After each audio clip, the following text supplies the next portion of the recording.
Are you a ribeye lover like me? Well, today I'm going to take a full bone-in rib roast and show you how to break it out into multiple cuts.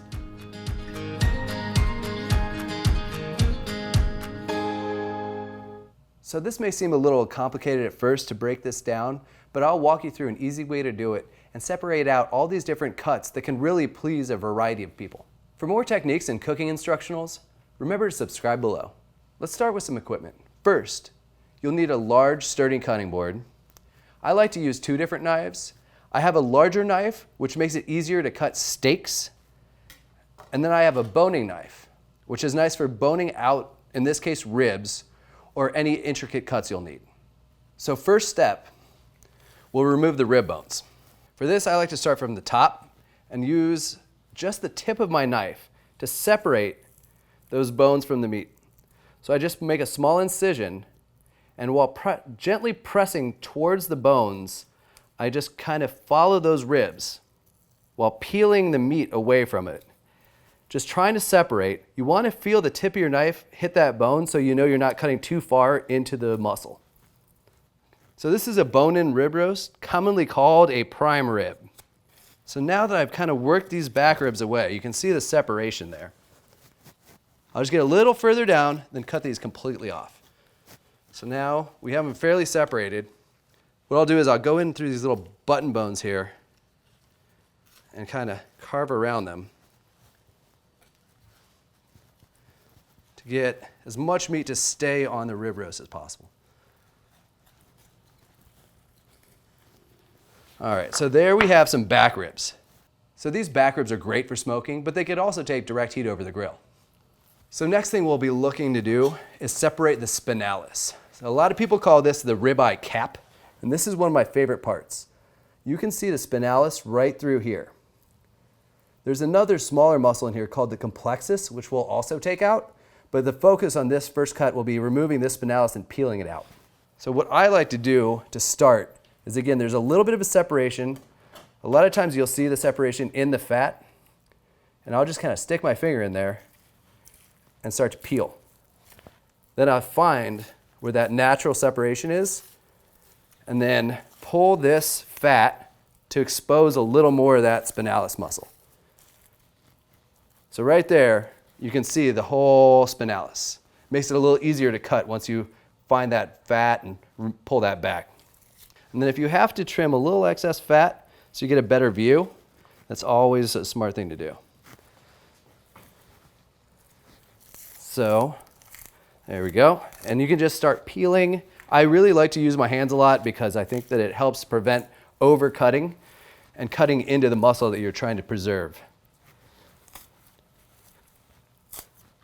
At this point, you're really separating out the spinalis. Almost there. See, and a lot of it was just me pulling with my hands.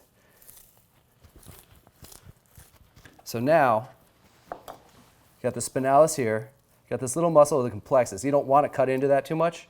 So separate that. Just ride your knife right along that rib fillet. Okay. So now we've separated the spinalis from the rib fillet and that little complexus muscle. So this is commonly referred to as the ribeye cap or the spinalis. This is a great, tender, delicious piece of meat. But a lot of times people are turned off because maybe there's a little bit of fat in between or a little bit of silver skin here. So what we'll do is we'll trim this up nice and tight, and you'll have a totally different eating experience than you're used to. So I'll get that. I'll just kind of come and put a little tension on that and just pull to get all that silver skin off. And what I like to do is thread through there a little bit with your knife, ever so slightly tilt it up to help put a little tension on that. All right, get through that silver skin. So this is a little extra meat off the side here. Pull that off. And a lot of this stuff could be leaned out, cut up for stir fry, because this is still good meat. So now you got this nice piece of spinalis. Turn it over, do a little trim on this side. This will resemble kind of like a flank steak, but it has such a nice, tender, marbled texture. So now I've got this pretty nice and cleaned up. I don't want to take too much away because there's a lot of good meat there, So I cleaned off a lot of the silver skin, anything that would be unpleasurable, but realistically, you've got just this beautiful piece of spinalis. The marbling's fantastic, super tender. The grain runs all in this direction, so it's real easy to work with. You could take it and roll it up like a roulade, stuff it, something like that. You could cut it, skewer it for satés, or just grill it whole. But what I'll do is I'll take it and I'll cut it in half.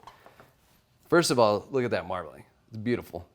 And then you can take these, get yourself 2 different meals here because this is something you want to savor. It's really the prized piece of this ribeye.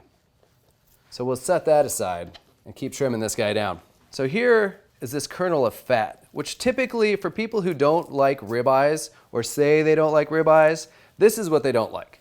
It's just this one piece of fat that kind of runs right between the spinalis and the rib fillet. So by removing this and removing the spinalis, you'll be able to please everybody who thinks they don't like ribeyes because they actually do. So here is this little complexus muscle. So I'll take my knife, get in there, get that fat out a little bit. Some more. Just peel that right out. Cut the fat. Cut that little bit of connective right there. And I can trim this up just like a tiny beef tenderloin. So now if you're looking for recipes on something to do with this, don't bother. You're not going to find them. This is rarely seen anywhere. This is something that I would just suggest. Just throw some salt and pepper on there, grill it up, and eat it immediately because you're not going to know what to do with it later. You'll forget about it. You'll freeze it, whatever. Just eat it as soon as you get it. Set that aside and start working on the rib fillet. So here was the chuck end, and this is down to the strip end. So it will get quite a bit wider as you move down that rib fillet. What I like to start with is the tail. So this is that tail piece, just kind of separating that. Find that line. Again, I'm just pushing with my fingers, finding the line, the natural separations. Okay, now I'll go in with my knife. I do not want to overcut this piece. So here, there's some good meat in that tail that you can just take right out and again would make a great stir fry or even kebab meat if you trim it down nicely. So I do not want to waste that because this is a nice cut here. So now we're getting down to that rib fillet, as we like to call it, or the eye of the ribeye. So this one you can kind of trim to your liking.